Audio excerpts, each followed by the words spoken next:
We don't make any money off of this. We just love the book and cannot recommend it enough. So please, we don't get paid for this. Shamie is not giving us any kind of money or anything else of that incentive to say anything positive about her books. We talked about we actually approached her and said, we'd like to talk about your book. Are you okay with it?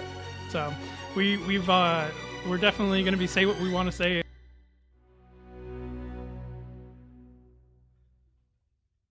Welcome back to the Frith Guild podcast. I'm your host, Eric. And I'm co-host, Scott. And I'm Dan. And today we're going to do something slightly different than our normal 5 chapters at a time, reading through Plague Arcanist. Tomorrow, actually, if you're watching this episode as it gets posted, tomorrow is going to be the last 5 chapters of Plague Arcanist. But today we're taking a step back and we're going to be doing a review for Shamie Stovall's next book coming out, Time Marked Warlock. It's actually being released today. And we wanted to make sure we got a review out in time for her new book to come out. And with that, we'll get started with today's book review. Now, you guys both have read this, right? Yep. Yes. Okay. When did you read it? How long ago? Probably about 3 months ago. Yeah, I was going to say it's a few months. It was delayed a little bit from when it was officially supposed to come out, which is a shame. Mm-hmm. But yeah, probably 3-4 months ago. Yeah, I'm usually chomping at the bit to see what Shamie comes out as soon as possible. So, like, the day she announced that she was looking for ARC readers, I was like, yep, I'm here. That said, I don't automatically like everything Shamie's written. I want to be clear that I think you guys also, if you don't like something, you'll say so, right? Yeah, and I'm with you as well. There's definitely, she has books that are definitely my favorites and books that are definitely not my favorite, I will say. Yeah, she's been very nice to me. I'll read like Star Mark Rising, and I sent her this email about all the things that she could correct to make it a little bit more scientifically accurate. And she like, you guys realize that this has already won awards as is, right? Like, yeah, so it would have won more awards. Yeah. That book, by which I mean Time Marked Warlock, popped up on Goodreads in April. And as soon as it popped up, I said that this was, in my opinion, the best book that Shamie's ever written, which is pretty high praise considering that, we're here on the Frith Guild podcast. Right.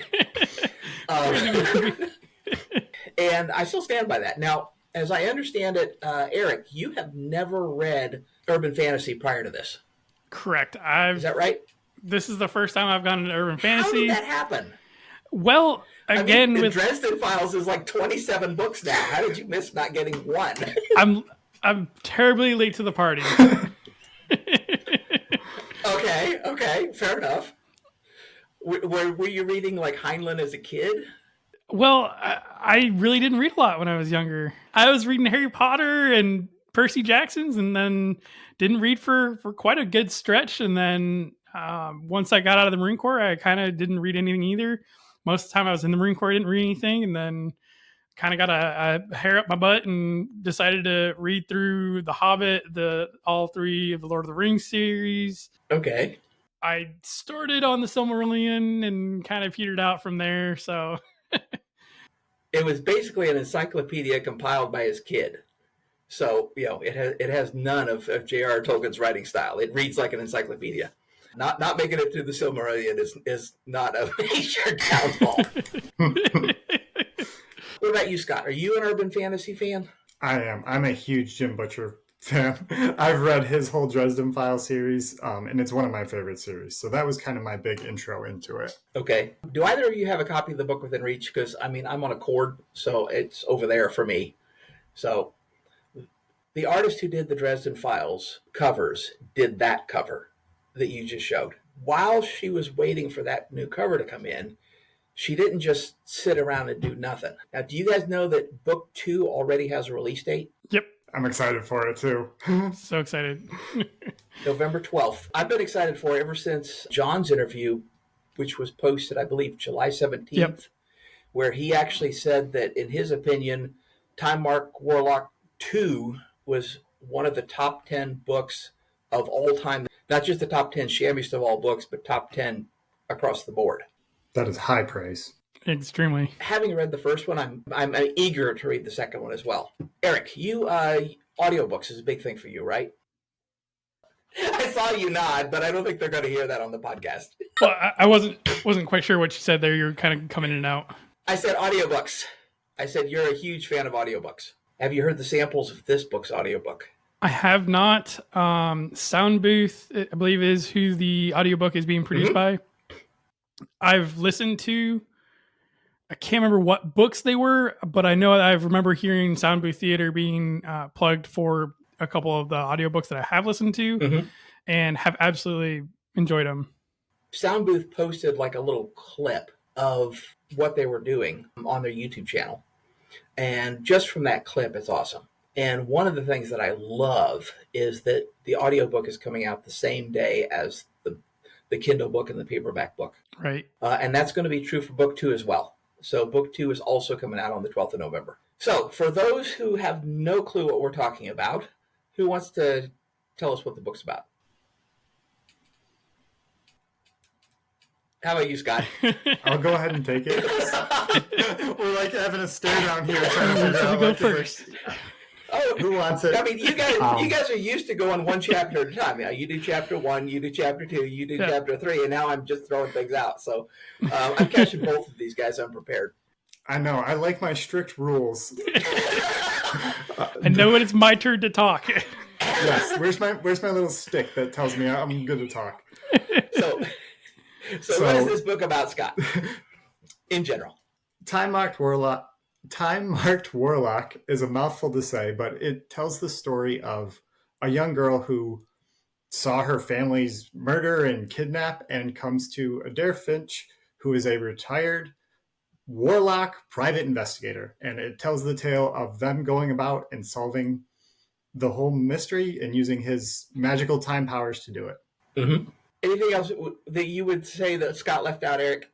Well, with his abilities, with his, obviously time marked, he's able to rewind time as many times as he wants in the same day, in the same 24 hours. So this is something that is a very huge mechanic in this book, and I have a lot of emotion about it. One of the things that I loved about it was that he basically sets a save point. So, I mean, like page 1, it opens up, there's a pounding on his door. He looks at the clock, it's 4:34 in the morning. And when he rewinds time, he can't rewind time. Like, there was a YouTube short kind of comedic thing that I loved called 1 Minute Time Machine. Have either of you guys seen it? Have not. Nope. Okay. Basically, a guy sits down on a bench next to a pretty girl, and she says, what you got there? And he says, oh, it's nothing. She says, it looks like it's a 1 minute time machine because it's actually got a label on it. And he goes, oh, shoot, hits big red button. Then he sits down again, and she says, what's that? And he says, it's nothing. And somebody's taken a marker and marked out the label, time marked, 1 minute time machine. And then he says, well, it's not like it's a 1 minute time machine. Oh, shoot. And he hits the button again, and he goes back another minute. And it's basically him trying to pick up this girl over and over a minute. When Adair Finch goes back in time, it's always to 4:34 in the morning. So he can't just redo a conversation. He's got to redo a day. I love that little cup of tea that he makes. Yeah. Do you remember the cup of tea? Yes. Yeah, the calming tea with its special little magical properties. Yeah, it's midnight raspberry tea, and he's only got one tea bag left. And so he gives her a cup of tea, and then they rewind time, and he gives her his last cup of tea again. And he gives her his last cup of tea again. And he put a special mark on her so she at least remembers the rewinding. And, nobody else does. But can you imagine, like, cleaning up your house because you had a guest and then rewinding time and it's messy again? You have to be very, very strategic about when you mark that right. time. And, it's 4:34 in the morning. If tactically somebody's pounding on your door, you got to set your save point before you answer it. And so in case nobody shoots it's like you. a quick save. He's got a pile of dirty clothes on his chair that he's got to move every single time he rewinds time. And, I was thinking, he is grumpy. He is a grumpy man. I mean, and he's retired. His brother's dead. I mean, he's got every reason in the world to be grumpy. But then, as the book goes on, I start realizing that I think he's just a grumpy person because of his power. Having to do the same what I routine mean? every single time. It's Groundhog Day. I mean, Shammy is describing this book as Dresden Files meets Groundhog Day. It's like, let's rewind time. It's 4:34 in the morning. And everything rewinds. He's even tired at 4:34 in the morning. It's tough because he has this magical superpower that comes with such horrible side effects. So many things he can't change. I mean, it's the most awesome power in the world. Bree is not just a little girl. I mean, she's a 12-year-old girl, but she's also a witch and the daughter of a witch. I mean, that's how they know that Adair's a warlock, and the Finch brothers specifically are these incredible private detectives. They don't know about the time rewinding power. They don't know how they do what they do. They just know they're incredible. And so she's pounding on the door, and she will not take no for an answer. And I love the fact that it's not Adair Finch and the damsel. You know what I mean? What do you guys think about her? I like her. She's very enthusiastic, and you're saying with the won't take no for an answer. She's just that. I want to say nagging little sister, the youngest of the family. She's that. You can I guess say she it. kind of is that nagging little sister that just has gotten everything that she's ever wanted, and just wants to be with her cool big brother, and just wears him down. She is an only child, right? Yes, she is. Yeah.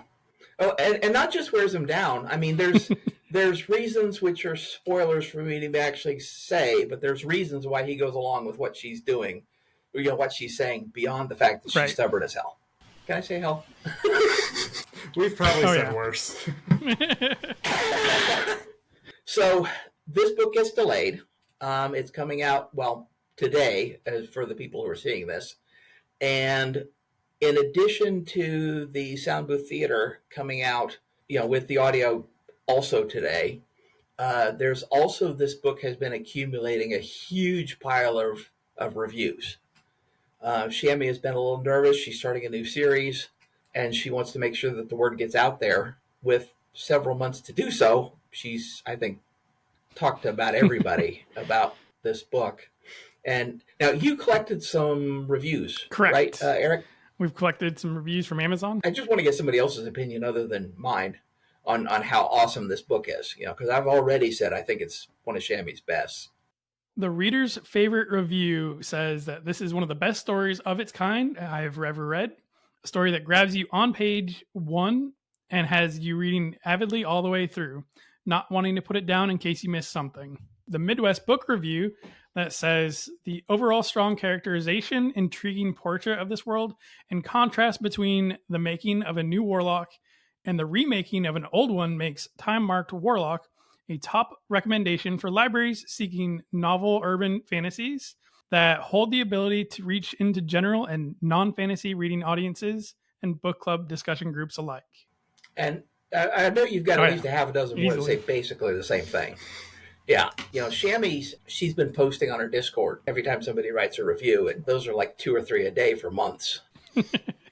Yep, we love it too. We love it too. We get it. You can write books. No, I'm just sitting here going, yep, I know. I read it. We want to talk about it. We love it too. Let's Scott, do you remember basically the difference between a warlock and a witch? Yeah, so one of the key magical elements of this world is that witches have kind of this innate power that they can tap into. Warlocks bond spirits to their body. So depending on the type of spirit you bond with and what part of your body you bond the spirit with, you get different magical powers and, different strength of powers as well. So the trickster spirit is one that Adair Finch bonds with to leverage some of those trickster powers throughout the book. And I don't remember, what did he bond it to? His hands, wasn't it? I don't know. It doesn't really matter, I guess. I honestly couldn't tell you. I do remember that where you bond it matters. So like if you bond it to your heart, then emotional outpourings make the magic more powerful. And, if you bond it to your head, then concentration or, makes it more powerful. And if you bond it to your hands, then things you're doing with your hands make it, more useful, more powerful. And the witches have the same points. They still have head and heart and hands and all the others. But instead of getting the power from something connecting to it, they just kind of like fill up their own well. Bree, although she's a witch, although she's supposed to, she's the daughter of a witch, she doesn't actually have any powers yet, does she? No. That's something that she has to go through a ceremony, I believe, to be able to access or have ability to. And that's at a certain age as well. So she's not old enough. And so you got a little girl who knows the magical world, who knows, what her mom has seen, the stuff that her mom can do every single day. And, that's boring. And along comes this guy who's got these awesome new powers. And she's like, oh, I'm going to be a warlock. And and Adair's like, why do you want to be a warlock? You've got your own powers. And anyway, I'm spoiler territory. I warned the guys ahead of time that I would probably go into spoiler territory. Have either of you guys seen my new TikTok channel? So I did watch a video that you did on there. I couldn't remember if it was TikTok or Instagram. You were talking about kind of like what makes a good book review, where that line is to give you just enough of the information about the book to get you hooked, not enough to give away too much of it, if that's what you're talking about. And then right in the middle of the video, it starts going beep, beep, beep, because I'm talking about something that actually happened in the book. Well, considering the fact that I know the editor of the Frith Guild podcast, there's a more than fair chance that we're going to end up with some beeps in the middle of this one, too. I wonder who that could be. Yeah, a little flamey thing around my mouth saying censored. So we got the magic system. We got, of course, the main two characters and our little trickster spirit.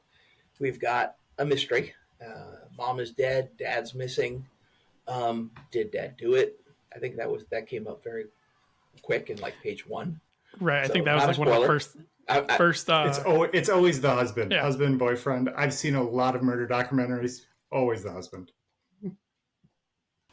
And I realized that with Adair's power, when he's rewound time enough that he actually knows what's going on, he walks into the crime scene like an hour after the murder and says, "I know who did it. I know how. Here's where the evidence can be found." And no wonder everybody thinks he's wonderful. So this is actually something that I actually really enjoyed, and I'm not sure how the rest of urban fantasy goes. Obviously, with fantasy, it's fairly broad strokes there, and then even going to urban fantasy, but having the element of magic in there, the fact that there's not just your ordinary police department, but you actually have your warlock section as well that work alongside the regular police department. The supernatural division. Yeah. It's not called the supernatural division, but they're the guy that gets to get all the weird cases. Yeah. But they know about the magic and all this stuff, so they aren't surprised. They aren't like, oh my gosh, what's going on? So, why does this guy have beep beep beep thing I can't talk about? So books coming out today. Audiobooks coming out today as well. Book 2 is coming out November 12th. Book 3 is already in the works for the people that are privy to Shammy's Patreon. Are either of you guys on Shammy's Patreon? I'm on one of I think the dollar one. I am not on it. I'm on the Discord. So I wait for the news to trickle through. trickle down, usually from me. I'm serious when I say I love the spoilers, guys. I was like, oh man, did you just read? Oh, never mind. I actually get a little frustrated on the Patreon because Shammy posts the chapters like 5 at a time as she's writing them. And so I'll hold back as long as I can to not read the book. And then I'll say, okay, I'm going to read it. Now I'll start reading and I'll get to like chapter 25 or chapter 30, wherever it is that we're caught up to. And they're like, well, it's going to be another week before we get 5 more chapters. And I'm like, okay, I'm just going to stop reading again. I cannot sit there and slowly draw out something that good. So I've actually read the first few chapters of book 2. on the Patreon, but I stopped when I hit that that wall, and just didn't go back to it. So I'm looking for it'll be a fresh experience for me to read the book 2 when it comes out. Yeah, and I know I'm constantly begging Shammy to remind me when, or let me know when she has book releases coming out, so that way we can let everybody else know as well that listen to Frith Guild. I know I've gotten to lit RPG through Nexus Games. That even doing our interview with John Stovall, reading through some of his lit RPG. So like she's kind of opened my world to other genres other than just like epic fantasy. Did you guys see John's interview after it was edited? Because he's name dropping books all over the place, and I'm just throwing up covers. Cover. Here's another cover. Here's the next book. Here's that book too. Just throwing up those books there. Because he recommends what, like half a dozen books in that one interview. So for those who have not seen John's interview, it's on the YouTube channel for Frith Guild podcast. I recommend it. So 1 out of 10. How do you guys think this book rates? I've got to give this a solid like 9 or 10 out of 10. Honestly, this is something that I'm going to reread again, more than likely. As soon as we get all 3 books, I'm probably going to reread the whole through. Yeah, I'm definitely in the 9 range as well. As I've already said, I'm of the opinion this is actually the best thing that Shammy's ever written yet. I'm going to say yet because I have a feeling that John's opinion on book 2 might be accurate. Anything else you guys want to add today? Absolutely enjoyed this book. I know like we kind of briefly mentioned Call the Trickster Spirit. I absolutely love Call, my favorite character in this book. I know everybody's probably going to love. I love the fact that he's a pigeon. You know, he's inhabiting the body of a pigeon. So a lot of his character shitting on people. It works. Exactly. There's no Rizzles in this world, like, so he's a pigeon. I don't like you. I'm going to shit on you. Wouldn't you not want to have a pigeon just to be like, hey, go shit on their car, please? Or they just, walked out of the house, go get them real quick. Just saying. Well, at least Adele can rewind those things. You know what? The one time wasn't good enough. I want to rewatch this because this is just good. This is gold. This is the time that we're going to stay in.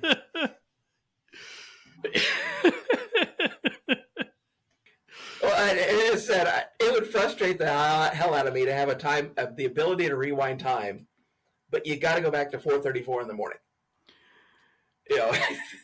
Because something happens at 2 in the afternoon and it's awesome. Is it actually worth redoing the whole day to see it again at 2 in the afternoon? I guess one thing that he could have probably done if he wanted to. This is not critiquing, or just something small frustration that I had out of the book.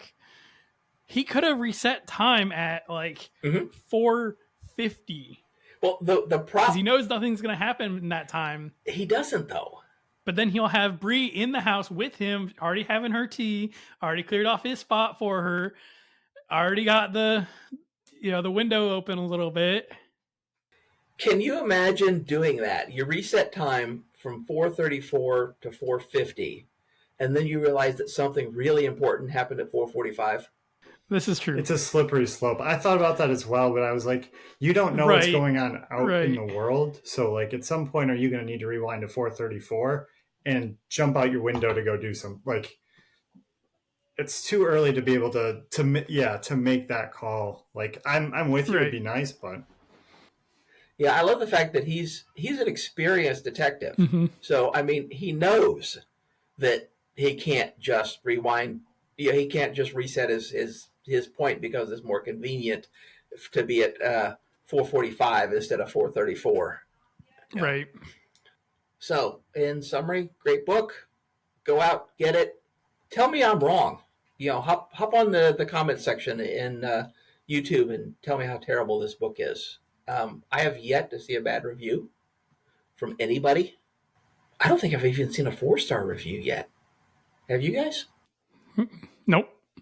Everybody's giving it 5 stars.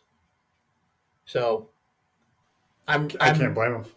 Yeah, I'm looking forward to seeing if that holds true tomorrow and the next day. And I have a feeling it might not be 5.0, but it's probably going to be a solid 4.75, on Amazon for quite a while.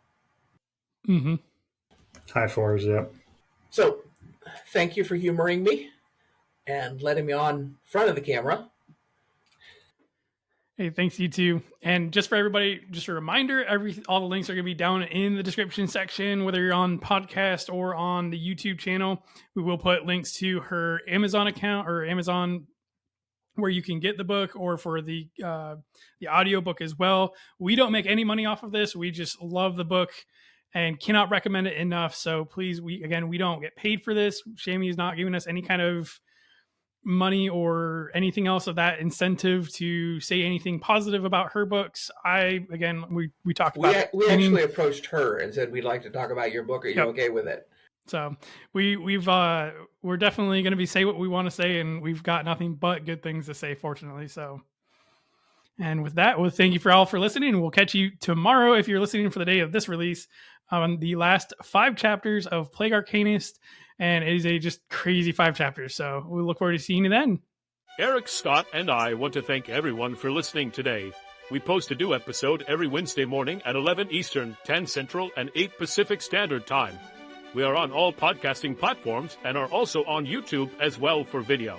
If you want to reach out to us, you could email us at frithguildpod@gmail.com or on Facebook or any other social media by searching for Frith Guild Podcast. Just to remind everybody, we have links to everything in the description below on both the podcast and YouTube.